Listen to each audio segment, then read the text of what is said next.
આજે તો દત્ત યાદ કરવા જેવું છે. અક્ષય નવમી છે અને અક્ષય નવમી એ નારેશ્વર વાળા રંગ અવધૂત બાપજીની જન્મતિથિ છે, જન્મ જયંતિ છે.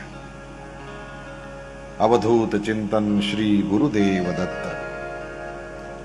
ભારત વર્ષ સંતો મહાત્માઓથી ધન્ય છે, એમાં એક સંત એટલે રંગ અવધૂત બાપજી. અદ્ભુત ગુરુ લીલામૃત એમણે આપ્યું છે, તમે એ ક્યારેક વાંચો તો ખબર પડે. રંગ અવધૂત બાપજીને ભગવાને એવી સિદ્ધિ આપેલી હતી કે એની પાસે કોઈ પણ વ્યક્તિ આવે એના મનમાં શું છે એ બાપજીને ખબર પડી જતી.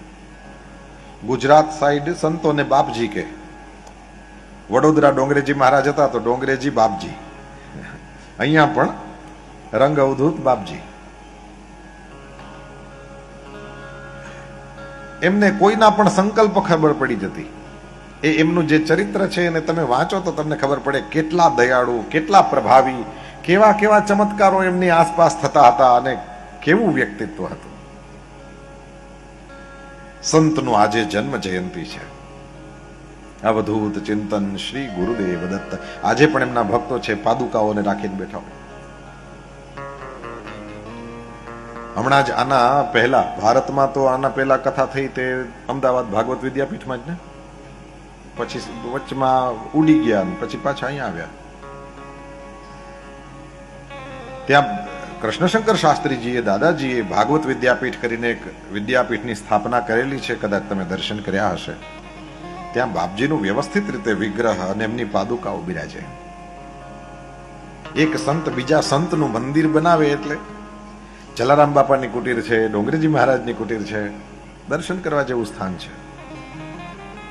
કૃષ્ણધામ 16 એરિયો છે, એમાં ભાગવત વિદ્યાપીઠ છે. આજે યાદ આવવાનું કારણ એ છે જેમ એ ત્યાં કથા થયા પછી ભારતમાં સિદ્ધિ અહીંયા થઈ, એમાં વ્યાસપીઠે પેલી વેલી ત્યાં જ મળી, એ પછી સિદ્ધિ અહીંયા જ આવી. એટલે જાણે દાદાજીની જ પ્રસાદી છે.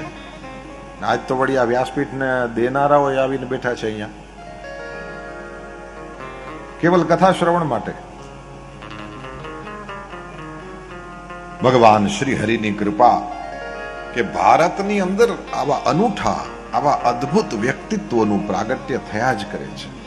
તો રંગ અવધૂત બાપજીની કુટીર છે, ત્યાં અદ્ભુત ચરિત્ર આપણે ચર્ચા કરી ગયા છીએ. રિપીટ થાય તો પણ બોલું, ભગવાનનું ચરિત્ર તો જરૂર વાંચો, સાંભળો જ સાંભળો. પરંતુ મારા ગુરુદેવ ભગવાન કહે છે ભક્તનું ચરિત્ર મળે તો પહેલા વાંચજો.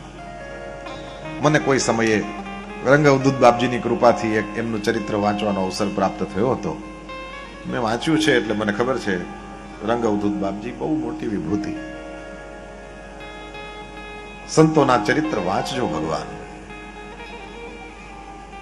તો દત્ત નામ છે ભગવાનનું. શ્વાસે શ્વાસે દત્ત નામ સ્મરાત્મન. જેમ માતૃદેવો ભવ, પિતૃદેવો ભવ, આચાર્ય દેવો ભવ, અતિથિ દેવો ભવ, એમ રંગ અવધૂત બાપજીએ સૂત્ર આપ્યું છે પરસ્પર દેવો ભવ. એકબીજાને દેવ માનો, એ પ્રમાણે વ્યવહાર કરો. તો ભગવાનનું નામ છે દત્ત. આ દત્ત શબ્દનો મતલબ થાય દીધો. સંસ્કૃતમાં આપ્યું એમ કેવું હોય તો કહેવાય દત્ત. ભગવાન પોતાનું નામ દત્ત કેમ રાખે તો કે બસ ભગવાને પોતે પોતાને અત્રિ ઋષિને આપ્યા. મારા જેવું તો કોઈ ન હોય, હું જ તમારો દીકરો થાવ. દત્તો મયા અહમ, મેં મને તમને આપ્યો. એટલા માટે ભગવાનનું નામ છે દત્ત. અત્રિના પુત્ર છે એટલા માટે નામ પડ્યું છે આત્રેય. દત્તાત્રેય કહીને બોલાવીએ છીએ.